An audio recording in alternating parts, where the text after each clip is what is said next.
L'enregistrement est en cours. Normalement, c'est Monsieur Vincent et puis Madame Estelle. Les deux sont là. Bonjour, Monsieur Aka. Bonjour, Marguerite. On est là.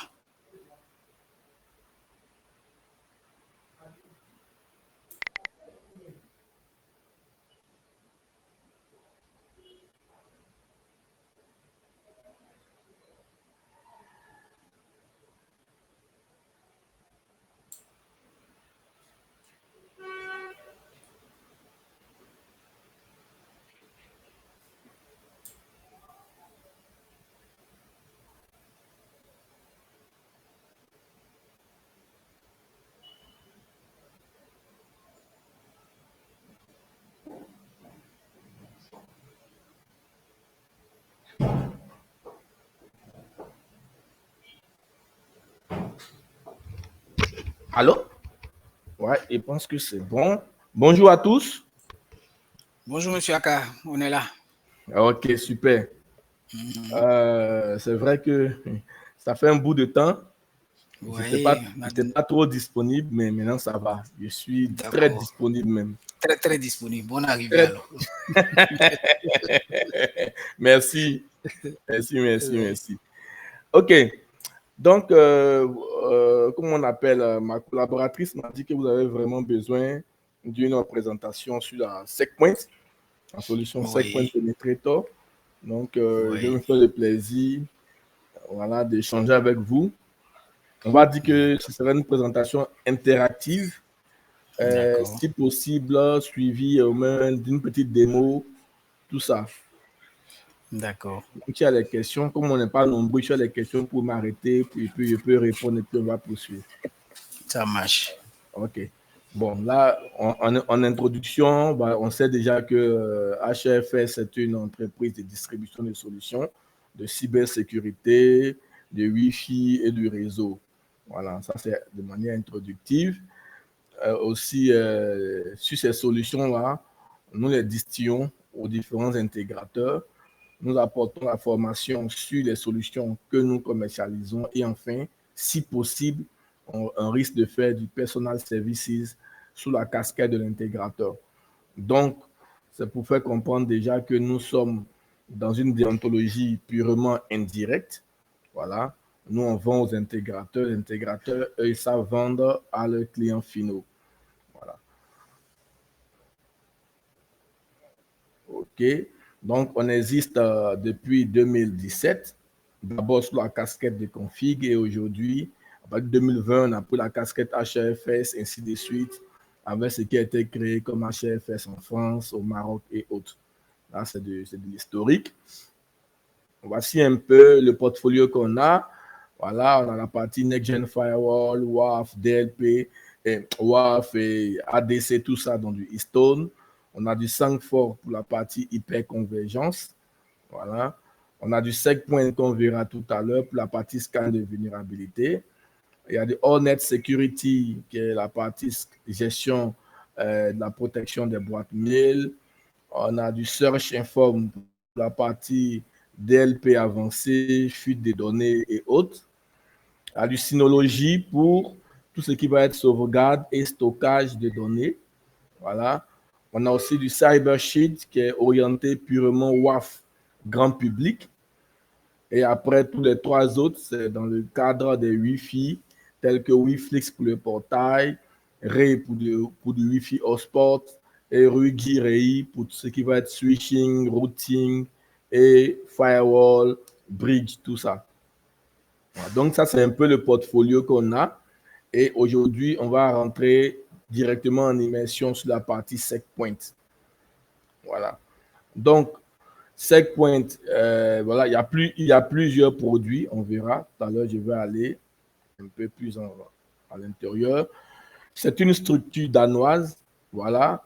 Donc, c'est une entreprise européenne, voilà, qui a quand même des antennes dans pas mal de pays, voilà, aux États-Unis, en Ukraine, en Suède, en Italie et autres, voilà. Et aujourd'hui, on va dire que elle est bien positionnée chez les auditeurs et dans pas mal de pays.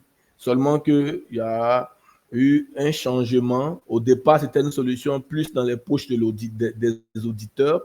Maintenant, on a commencé, nous, à faire la divulgation au niveau des intégrateurs et autres. Voilà. Donc, du coup, avant, c'était plus un truc, un outil qui était dans la valise de l'auditeur lorsqu'il voulait faire ses scans et autres. Voilà. Donc, ce produit, il se décline, il y a ce qu'on va appeler le SecPoint Protector. C'est vrai que tout le monde ne commercialise pas trop la partie Protector, ce qui était Firewall. Voilà aussi. UTM, puisque nous, on fait du Firewall déjà avec pas mal de produits. On va plutôt aller dans la partie SecPoint Penetrator pour la partie scan des vulnérabilités, gestion des vulnérabilités. Et sur le même SecPoint Penetrator, il y a aussi une version qu'on appelle Cloud Penetrator. Voilà. Et enfin, on a une version qu'on appelle le Portable Wi-Fi Pen Testing. Ça, c'est juste un outil qu'on met sur des PC pour pouvoir scanner des Wi-Fi. Sinon, aujourd'hui, les deux gros vont être SecPoint en tant qu'appliance et SecPoint Cloud. Quand il parle de appliance, il parle de boîtier physique. Voilà. Donc, déjà au niveau historique, depuis 1997, ils existent. Voilà, donc il y a eu pas mal d'évolutions pour faire comprendre que ce n'est pas une structure qui va stagner. Elle est en perpétuelle évolution technologique, dans des releases, dans des mises à jour, dans des évolutions. Voilà, aujourd'hui, ils ont évolué, on va même jusqu'à 30 langages, 30 langues avec près de 30 profiles. Voilà, donc ça évolue très vite. Et pourquoi ils existent? C'est pour tout simplement parce qu'aujourd'hui, il y a pas mal de hackers et d'activistes qui font du chantage aux entreprises en récupérant des données volées, en cryptant des données, tout ceci. Parce que forcément, les entreprises ne sont pas munies d'un certain nombre de briques de sécurité et donc du coup, ils ont des systèmes qui sont vulnérables. Voilà, ils vont stocker des fonds, tout ça qu'on a déjà vu dans du ransomware. Et ils vont utiliser très souvent du zero day vulnerability. C'est tout simplement des vulnérabilités qui sont nées aujourd'hui ou qui sont nées il y a peu de jours, qui ne sont pas encore corrigées par les fabricants et les auditeurs, les éditeurs. Le social engineering aussi, pour ceux qui vont tourner dans tout ce qui va être Facebook et autres, et aussi dans des mails. Il y a des mots de passe qui sont assez faibles et qui sont éparpillés partout. Toute la partie phishing qu'on connaît bien, des mails avec des bombes à l'intérieur pour installer et récupérer des choses, des ransomware en pur et dur, et j'en passe. Tous ces moyens sont des vecteurs d'attaque. Aujourd'hui, le Wi-Fi est rentré dans cette danse-là. On voit même qu'en Côte d'Ivoire, une famille sur 3 a une connexion Internet à la maison. Donc, ça veut dire que la maison devient aussi comme une petite entreprise où les gens sont connectés à un réseau. Et si un hacker se trouve sur le parking avec des antennes sophistiquées, s'il force une attaque vers ton routeur qu'il arrive, il pourra aussi voler des informations, avoir accès par exemple au système de vidéosurveillance et autres, pour ceux qui sont des braqueurs. Voilà. Donc, tout ceci là, parce qu'il y a des vulnérabilités qui sont découvertes, qui sont encore en attente, et là, ça évolue constamment. Ces vulnérabilités-là, ce ne sont pas quelque chose qui sont d'ordinaire. Les vulnérabilités-là viennent très souvent du manque de mise à jour des applications, du manque de mise à jour des systèmes d'exploitation et aussi des systèmes d'exploitation qui sont en fin de vie, mais toujours utilisés par les utilisateurs. Par exemple, Windows 2007, elle n'est plus supportée, mais des gens ont encore Windows 2007 sur les machines, donc ils ne font plus de mise à jour, ils vont être forcément soumis à des vulnérabilités. Donc, tout ceci-là, pour vraiment... Oui? Question? Non, non, le son était coupé à un moment donné à mon niveau. Ah, ok. Allons-y. Donc, tout ceci-là, aujourd'hui, avec SecPoint Penetrator, on aura la chance de pouvoir mettre la main sur les vulnérabilités et enfin conseiller les modes de rémédiation. En gros, c'est ça le leitmotiv.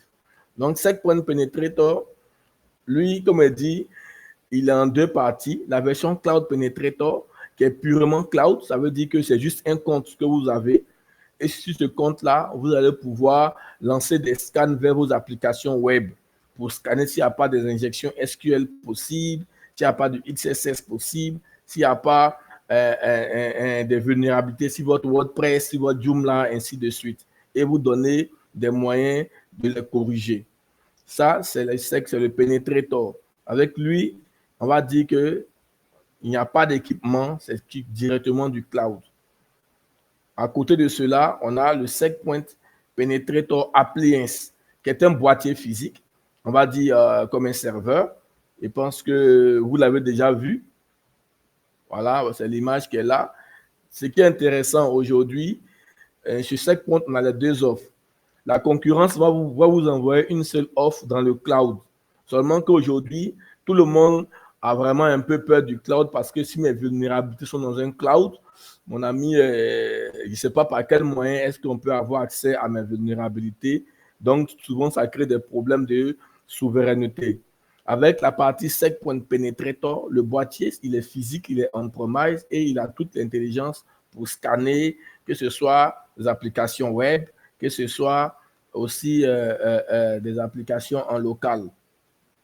Voilà. Il se décline sur plusieurs offres selon le besoin et ces besoins-là vont s'appuyer sur le nombre d'adresses. Ça veut dire que c'est de 2 exposants N.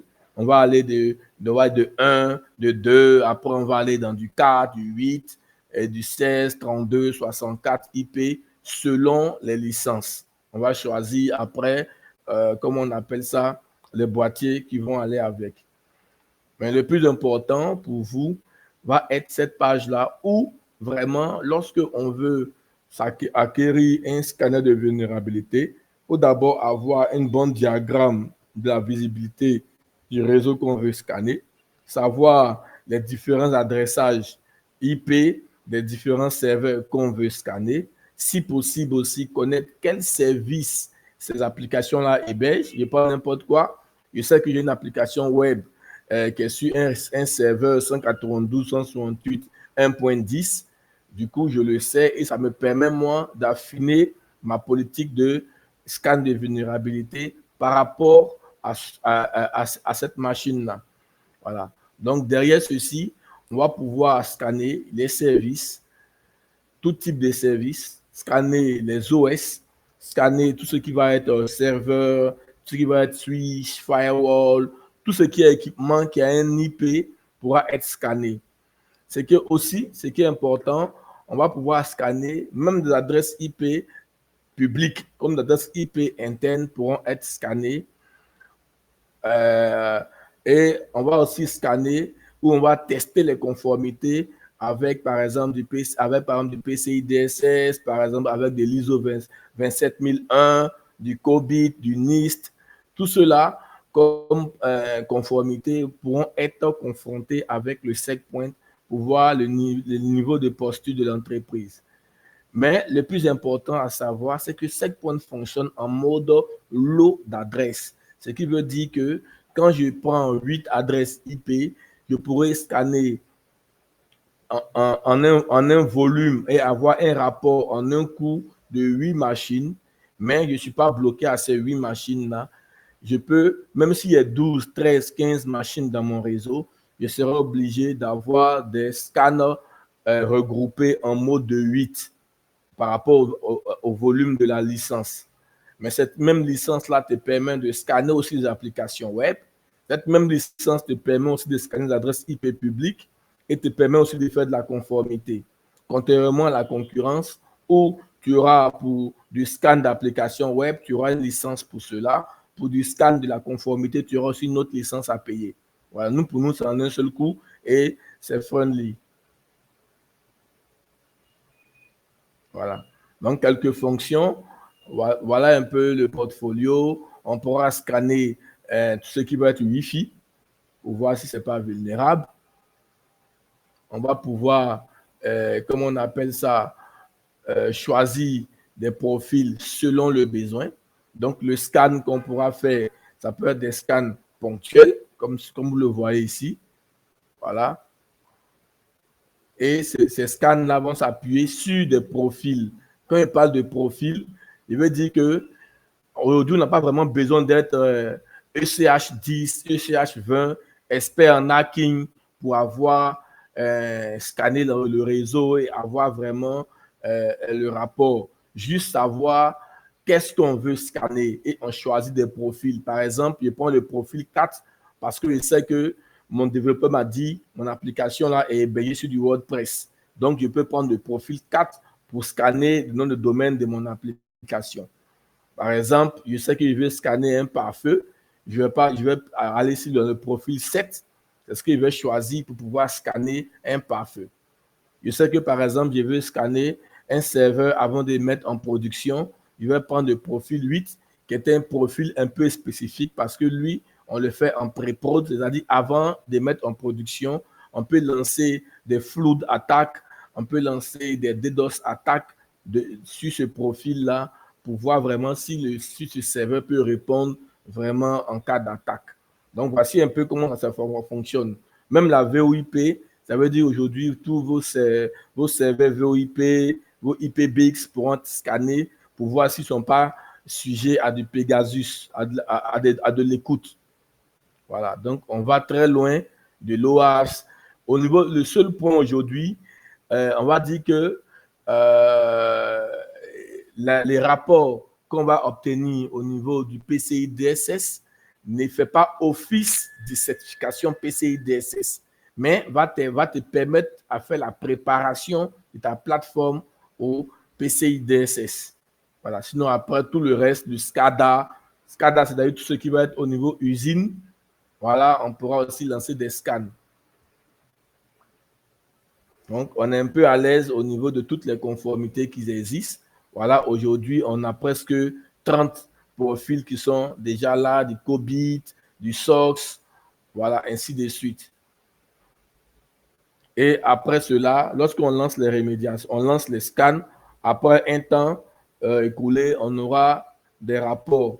Et ces rapports-là, on pourra les voir en consultant, des rapports techniques et autres. Donc, ces rapports-là peuvent être exportés, voilà, en PDF, en XML et même,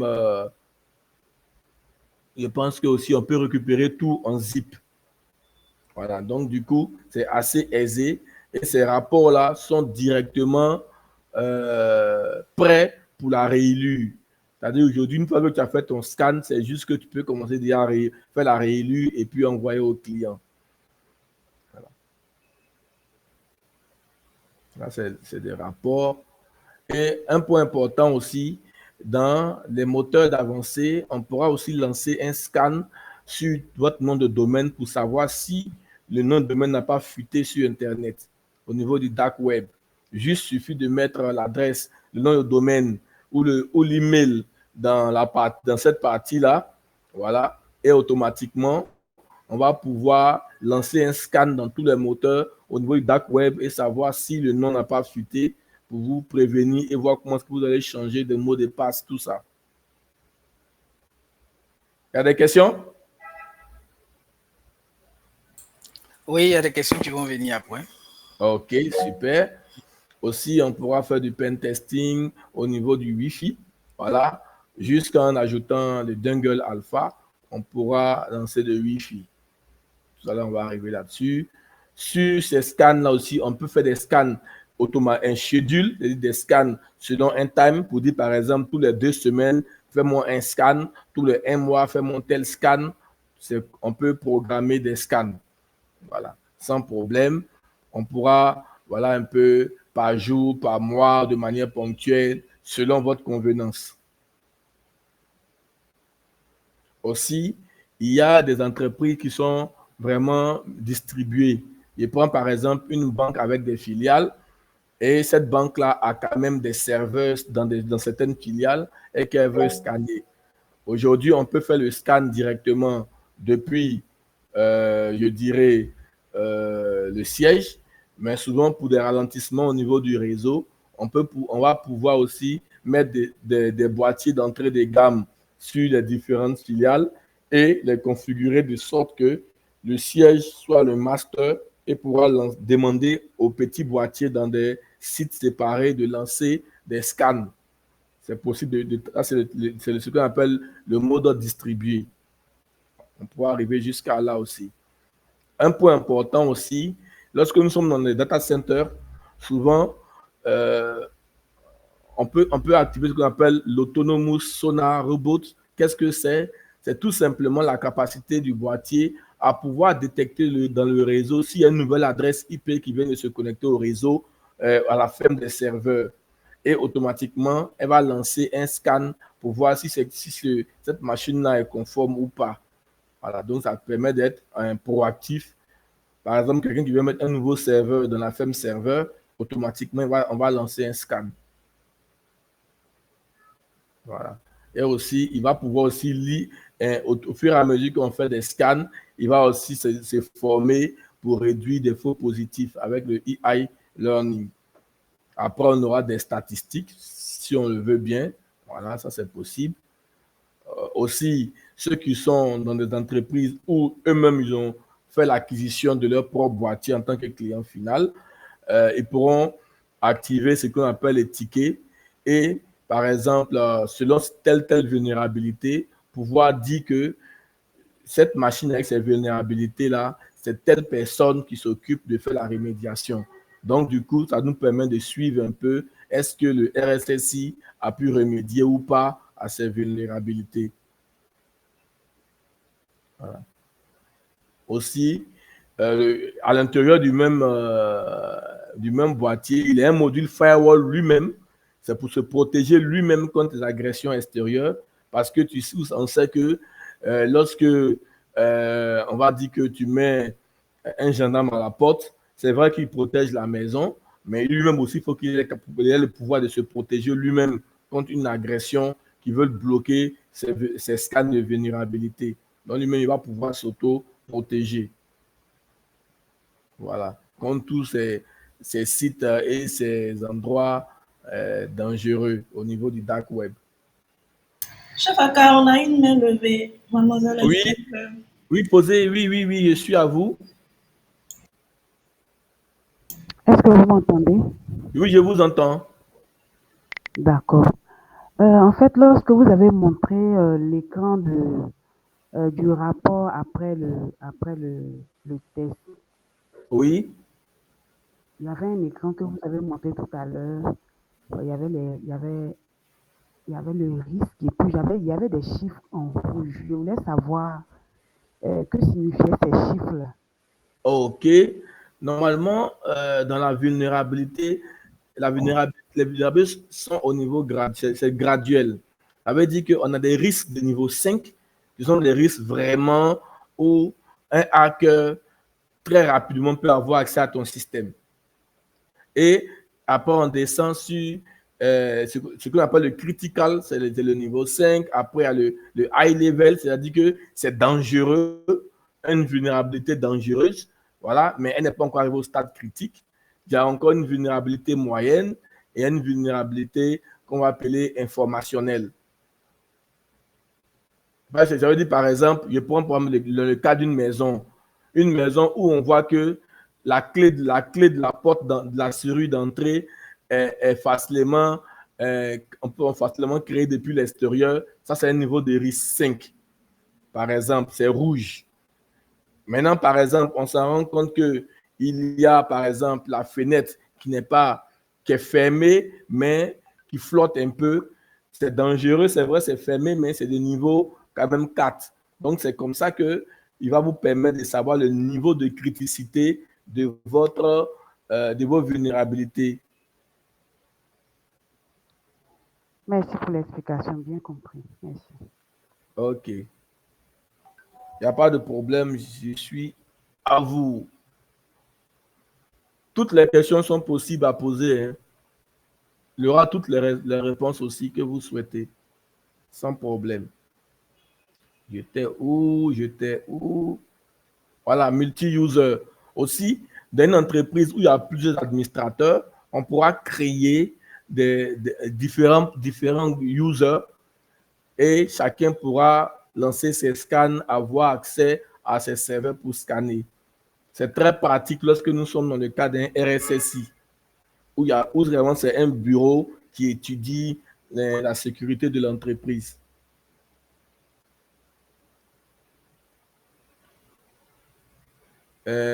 Donc, du coup, ça, c'est la même chose. Multi-user. Aussi, un point important, c'est que les scans de vulnérabilité ainsi que tout ce qui va comporter le reporting, tout ça, et là, les pages, on pourra les customiser. Déjà, on pourra changer les logos. C'est-à-dire que, par exemple, vous pouvez être sur un client, vous pouvez mettre votre logo à vous en tant qu'expert auditeur ou en tant qu'expert, comment on appelle ça, inspecteur de sécurité réseau, avoir votre propre logo. On pourra aussi mettre ce qu'on va appeler le watermark, des dates mettre confidentielles sur les rapports. Tout ça, c'est possible de le faire. Voilà, donc on pourra customiser les rapports. Les rapports, aujourd'hui, on supporte jusqu'à 20 langues, y compris le français. Donc, quand il parle de 20 langues, c'est vrai qu'il y aura forcément des parties qui seront bloquées en anglais parce que changer la langue sur certains points change carrément le sens du contexte. Voilà. Donc aussi, on peut être à l'aise, mais directement, les rapports seront à l'instant T prêts pour la réélure. Plus besoin encore de comment on appelle ça, plus besoin encore de faire des parafeux, de faire des regroupements, tout ça est déjà fait pour vous. Voilà. Donc après, comment ça se passe aujourd'hui? La mise en place d'un scanner de vulnérabilité, il est assez simple de demander au RSSI ou à l'administrateur que tu as besoin d'une adresse IP. Voilà. Adresse IP passerelle DNS que tu vas mettre sur ton interface et c'est suffisant pour pouvoir préparer et lancer les scans. Voilà. Et il est non intrusif, c'est-à-dire qu'il ne va pas bloquer la connexion de quelqu'un juste qu'on le branche sur un port du switch où se trouve la ferme des serveurs, il va automatiquement lancer ses scans. Voilà. Aussi, ce qui est important, étant donné que tout est au niveau du pare-feu, c'est uniquement les mises à jour qui vont aller récupérer chez l'éditeur. Ce qui veut dire que vous, en tant qu'intégrateur, vous pouvez la veille brancher votre checkpoint chez vous au bureau pour faire la mise à jour des derniers updates. Quand c'est OK, vous pouvez aller chez le client. Même si le client ne vous donne pas Internet sur votre boîtier, vous pouvez quand même lancer des scans parce que vous êtes à jour. Donc, du coup, il n'y a pas vraiment de données qui vont aller à l'extérieur du boîtier. Le boîtier, il fait tout et toutes vos données sont dans le boîtier. Quand vous finissez, vous pouvez supprimer et resetter le boîtier, aller chez un autre client, faire pareil. Contrairement à la concurrence où vous ne pouvez pas, par exemple, vous déplacer comme ça avec la même licence chez plusieurs clients. Ce n'est pas possible. Voilà. Nous, par exemple, on va supporter le mode virtuel, le mode appliance, le mode cloud. Voilà. Et chez nous, il n'y a pas une question de backdoor ou depuis l'extérieur, l'éditeur à la main sur vos vulnérabilités. Nous, on est différents des autres. Voilà. Les concurrents, vous les voyez, c'est Qualys, c'est Acuity, c'est Rapid7, c'est Nessus, ainsi de suite. Voilà. Je pense qu'on va vous donner la présentation, ça va vous permettre de regarder en profondeur les différents, le benchmarking entre les différents produits. Voilà. Je pense que, voilà, aujourd'hui, par exemple, ceux qui connaissent Ubuntu, voilà, c'est un OS de Linux, mais qui utilise, par exemple, Checkpoint pour scanner les OS, les mises à jour avant de publier. Voilà.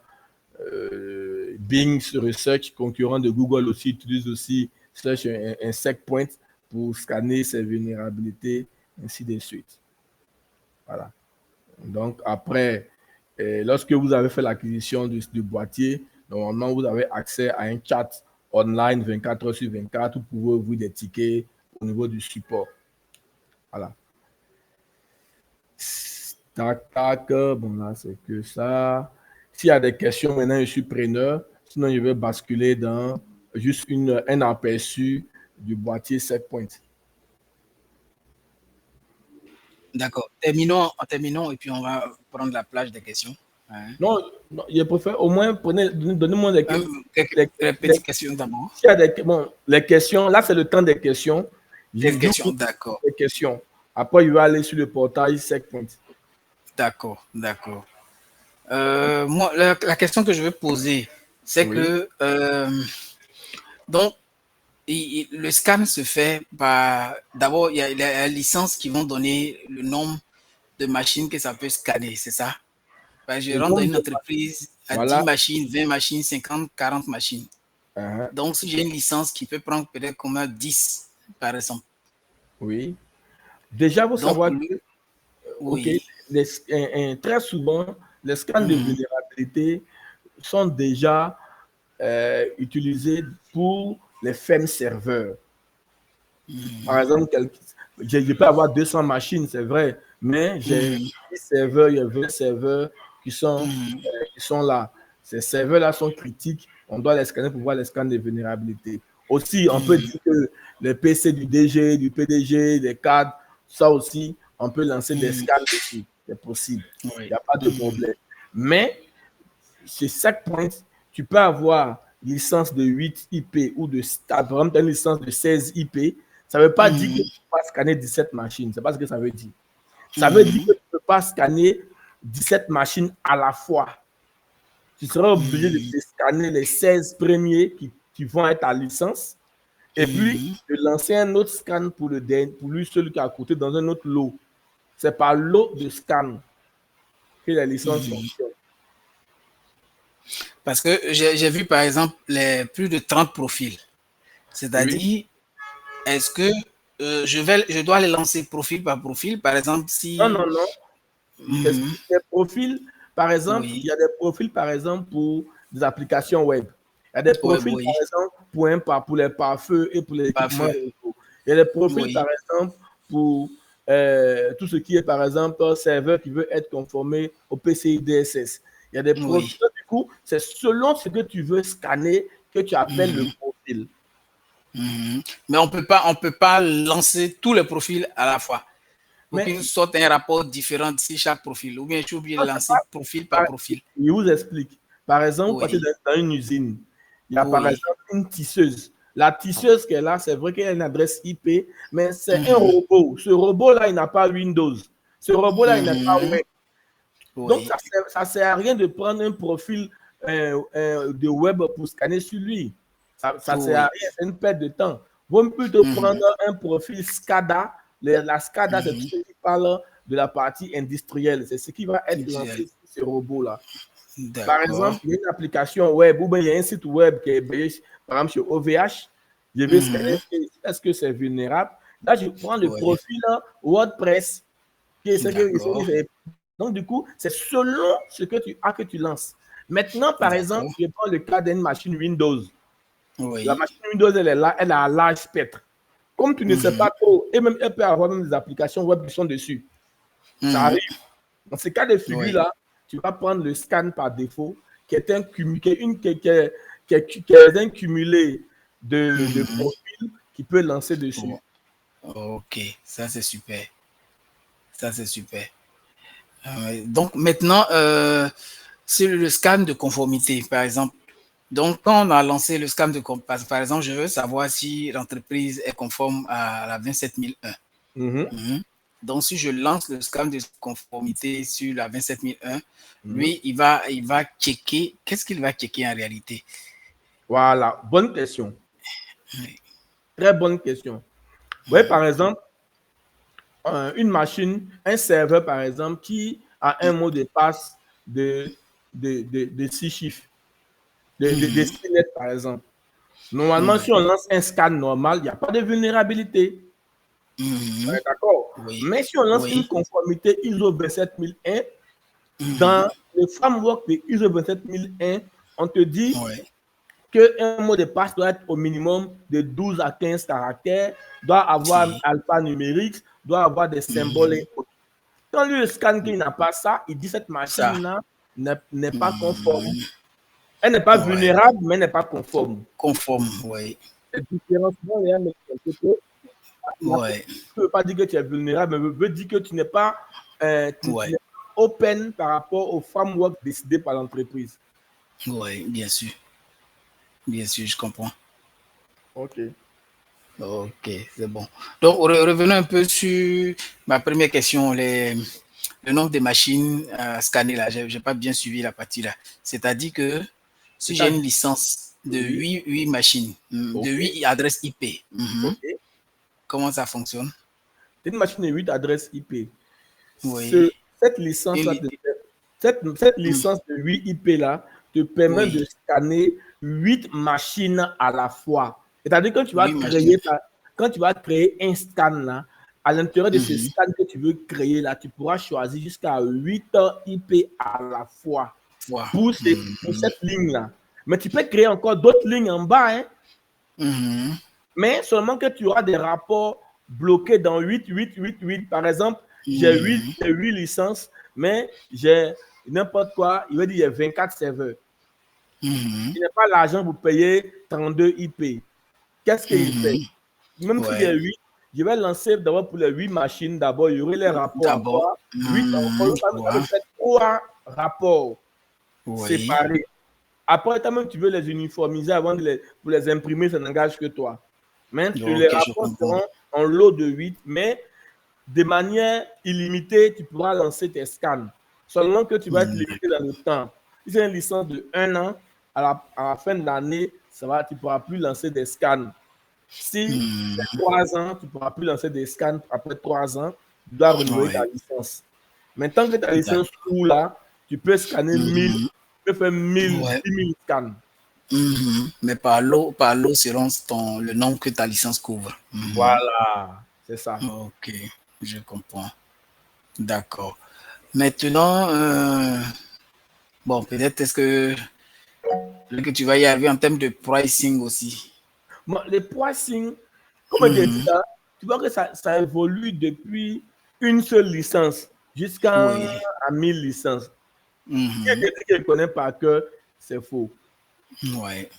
Seulement que tu envoies ta demande, on te donne. Moi, ici, c'est vrai que j'ai une vision globale, mais il y a des dames qui sont dédiées à la partie commerciale. Si. Marguerite et puis Madame Dakité, c'est elle qui pourra vraiment discuter au niveau des prix.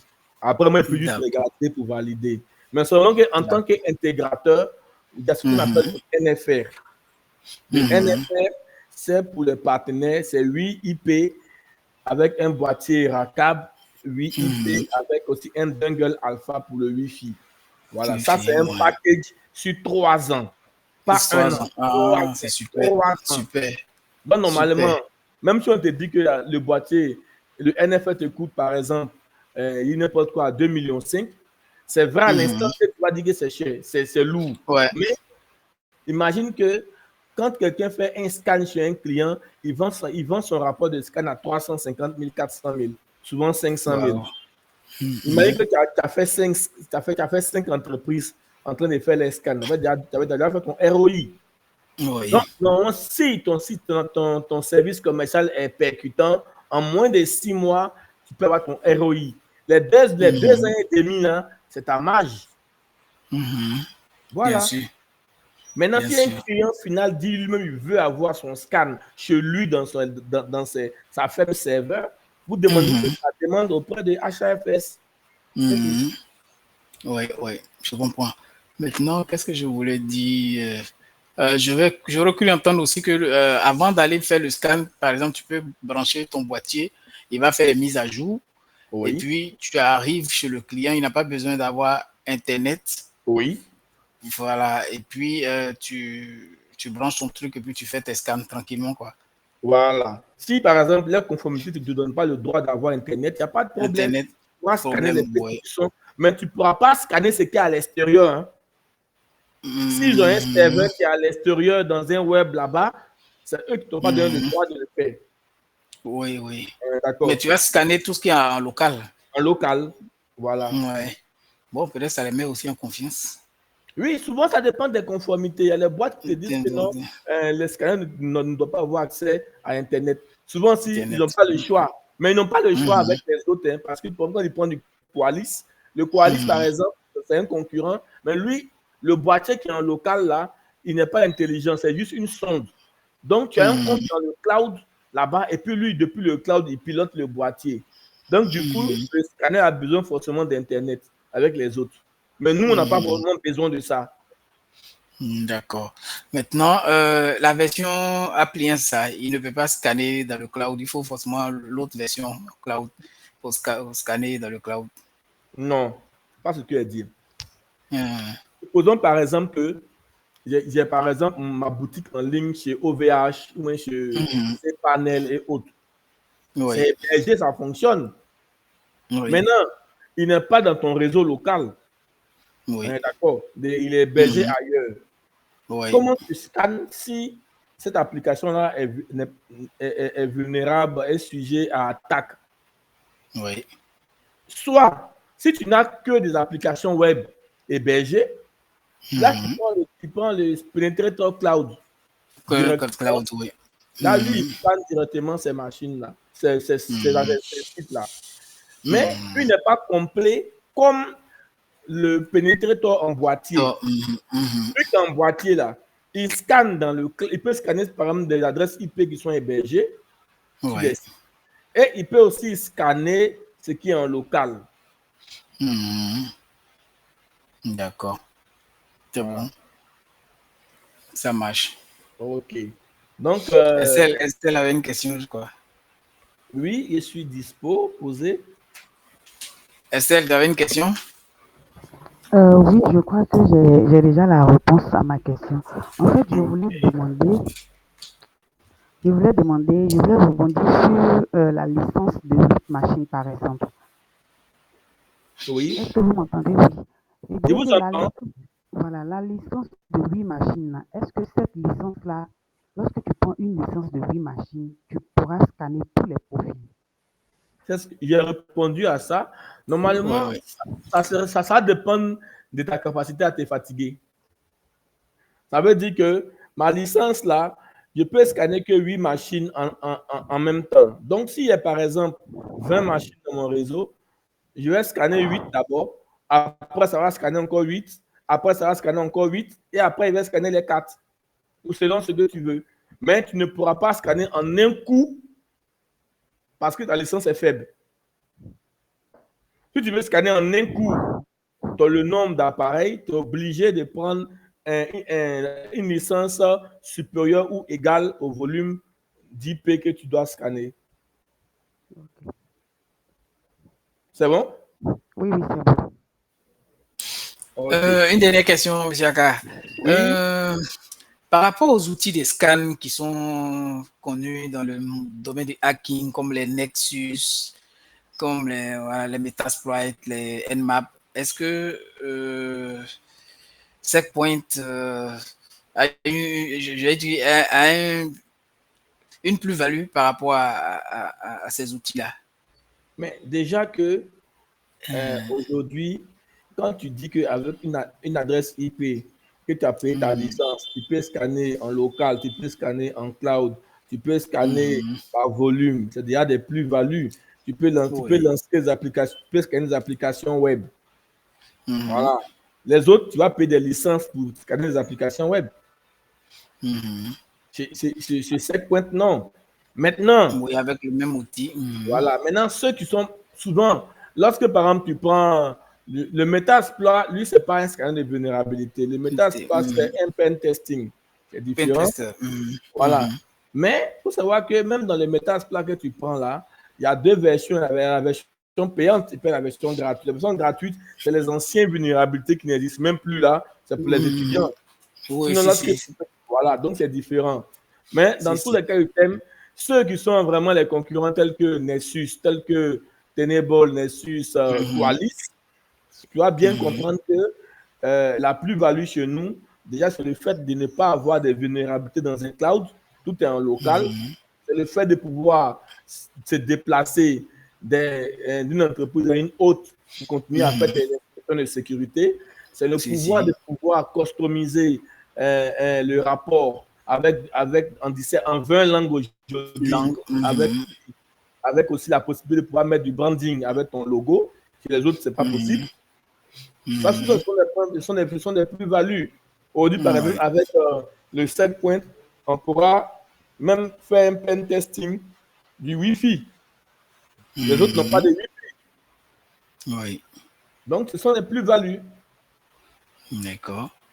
Donc, en fait, c'est le discours commercial que je t'ai demandé en même temps. Oui, essaie. Il faut. D'accord. D'accord. Ok, c'est super. D'accord, on peut poursuivre. Hein. Ok, donc je pense que la présentation, elle est terminée. Ce qui va rester, je vais rapidement aller sur un portail, comment on appelle ça? Tac, tac, tac. Non, vous voyez mon écran, hein? Oui, je vois bien. Voilà. Normalement, ça, c'est un SailPoint. J'ai juste mis l'adresse IP pour avoir accès et me permet d'avoir accès à l'interface. Voilà. Normalement, comme je disais là, il nous permet de lancer des scans de vulnérabilité. Tu as vu, lorsque je fais par exemple New Scan, par exemple, il va nous permettre par exemple de pouvoir, il fait par exemple Edit Test, par exemple Windows, il peut faire comme ça. Voilà. Il va me demander quelle adresse IP je veux scanner. Par exemple, je vais mettre l'adresse IP du serveur qui a scanné. Je mets quoi? Je peux mettre ça. Et je sais que, et je fais ajouter. Tu vois? Normalement, là, tu pourras faire jusqu'à 8. S'il y a une distance de 8, je peux ajouter jusqu'à 8 par rapport à mon scan. Maintenant, ici, tu vois, c'est là maintenant, quand je suis là, sur cette machine, par exemple, je vais choisir le profil qui me convient. Et moi, ça, c'est une machine Windows. Donc, je vais prendre le best scan qui est un regroupement de plusieurs. C'est plusieurs, oui. Voilà. Quand j'ai fait ça, je peux directement dire, je lance le scan. Dans ce cas de figure-là, il va lancer le scan. Quand le scan il est fini, normalement, et qu'il a trouvé des vulnérabilités, tu auras un truc comme ça. Il va mettre complète. Tu as vu ici, vulnérabilité élevée.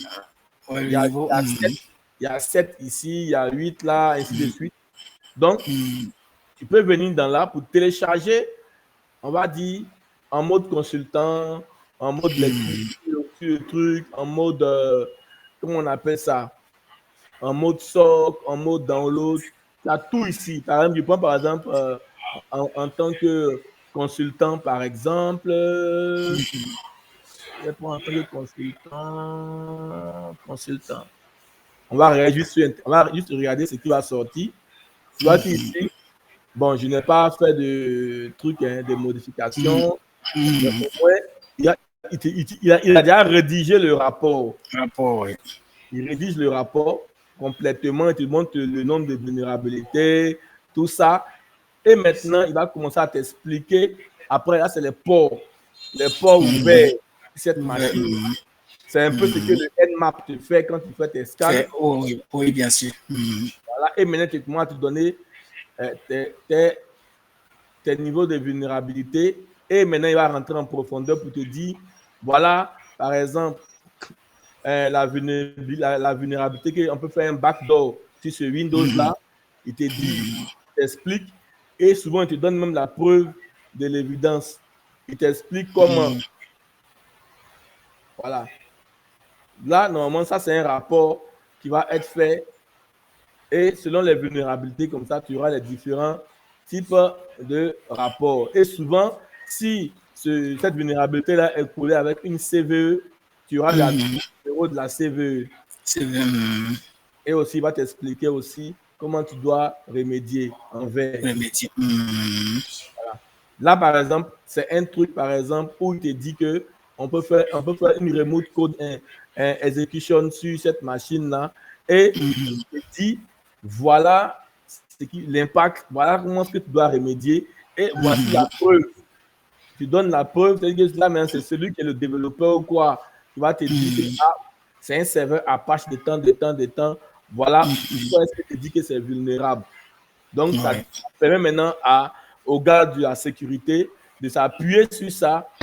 Par exemple, on te dit, par exemple, il faut aller dans la clé de registre là, acheter, et mène telle action sur ta clé de registre pour ne pas que ça puisse revenir. Ça, c'est de la réélu. C'est bien fait pour la réélu. Bien sûr. Là, par exemple, c'est un code web. Tu as vu qu'il est rentré même dans l'application, dans le code HTML pour te dire que il y a des vulnérabilités au niveau des commandes qui ont été tapées. C'est mal compilé. Voilà, tout ça, c'est mal compilé. C'était mal même. Les commandes marchent, mais elles ouvrent des vulnérabilités. Là, tu vois que sur le MySQL, par exemple, il y a un CVE, il va te dire de corriger. Donc, c'est un peu ça que tu auras comme un livrable. Ça, c'est un livrable à donner au client. Voilà. Donc, selon le niveau, et là, c'est devenu maintenant jaune. Ça a basculé. C'est moins critique que les premiers. Oui. Voilà, donc c'est ce que tu peux avoir. Voilà. Merci. Donc, au niveau des rapports, aussi les rapports aussi, on peut les préparer en mode schedule. C'est-à-dire on peut créer un rapport, un scan par rapport on va dire par rapport à une date, ce que tu veux. Tu as vu ici, non? Dis que c'est tous les jours, à 14 heures, c'est tous les mois. Ça, c'est une date. Il peut créer ce que tu veux. Voilà.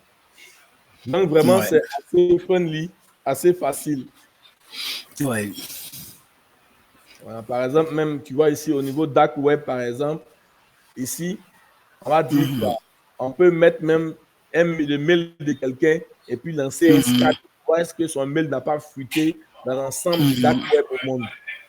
Oui. Possible aussi de scanner comme ça. Voilà. Et puis, on peut créer plusieurs utilisateurs. Voilà, on peut créer plusieurs utilisateurs. On peut créer des administrateurs, des users. On peut créer vraiment... Voilà, on peut créer vraiment presque tout. Et puis, on peut voir aussi ce que chaque administrateur aussi a lancé comme scanning, tout ça. Voilà. Après, lorsqu'on veut faire la configuration, on va chez un client, c'est au niveau network, ici que tu vas mettre adresse IP statique qui va te donner, et puis tu vas adresse IP pour pouvoir manager.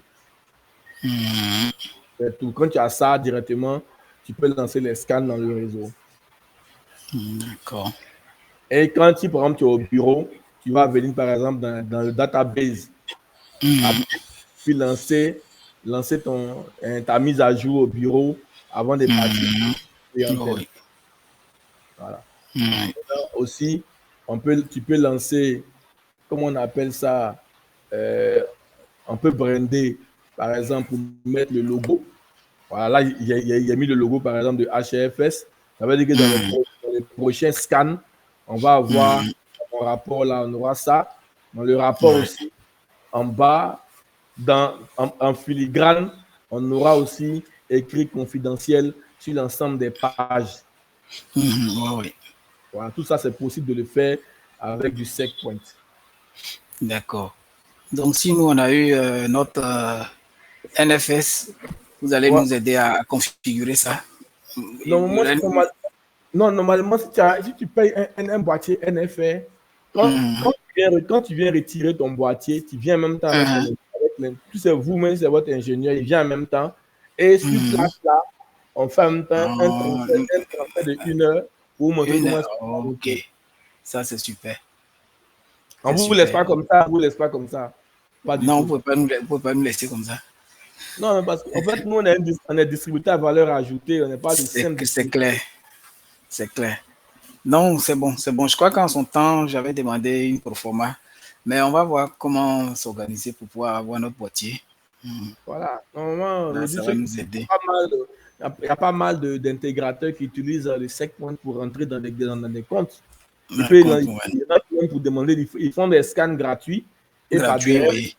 et ils prennent la main sur la remédiation. C'est clair. Et c'est là-bas qu'il y a le business. Donc, du coup, ils peuvent concéder 350 000, même 400 000, de récupérer un truc de 5-10 millions en remédiation. Bon, comme les gens. Les scans te disent que non, que tes switches là sont dépassés, il faut les changer. Ou bien ton parcours, c'est toi qui gagnes, mais il ne faut jamais dire que tu es un auditeur. Il faut dire que tu es inspecteur de sécurité. Si tu dis que tu es auditeur, mon ami, il ne faut pas être auditeur et en même temps faire la remédiation. Oui, effectivement. Donc, c'est le business qui est là. Tu ne dis pas que tu es auditeur, tu dis que tu es la protection de la sécurité. Voilà, tu t'arrêtes là. Ouais, d'accord. C'est super. Donc, s'il y a des questions encore, je suis preneur. Sinon, le truc il est assez simple. La partie Wi-Fi, j'ai branché mon dongle alpha. Donc, automatiquement, le boîtier sait le reconnaître. Tu vois, ici, il me dit que j'ai branché un alpha. Donc, du coup, comme j'ai branché un alpha, si je lance un scan d'abord, il va chercher l'ensemble des Wi-Fi qui sont émis dans son environnement. C'est ce que les hackers aussi font. Ouais. Voilà. Et normalement, lorsqu'il va détecter, il va chercher, il va détecter. Après, il pourra te dire voilà. Il peut lancer tes attaques dessus. Ouais. C'est super. En tout cas, c'est bon pour mon niveau. Estelle, c'est bon aussi pour toi?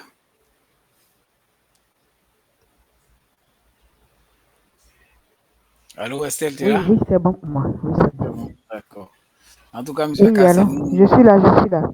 D'accord. Je crois qu'on va dire merci à M. Aka. Je crois qu'il est revenu, donc il dit qu'il est très disponible. Je suis à Abidjan, voilà. J'ai tellement tourné, j'étais parti à Shanghai. Quand je suis revenu, on m'a ramené encore à Cotonou.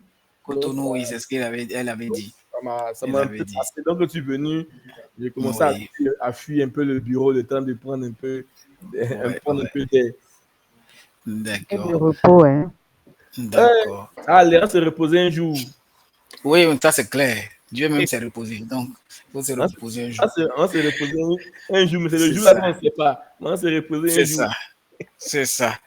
En tout cas, merci beaucoup, M. Aka. Merci à Marguerite. Et puis, merci beaucoup, M. Aka. On va vraiment faire le nécessaire, mobiliser les fonds pour avoir notre boîtier. Et puis, on va tomber dans la ville, comme on le dit. Oui. Effectivement. Vraiment, on est de cœur avec vous. On vous attend.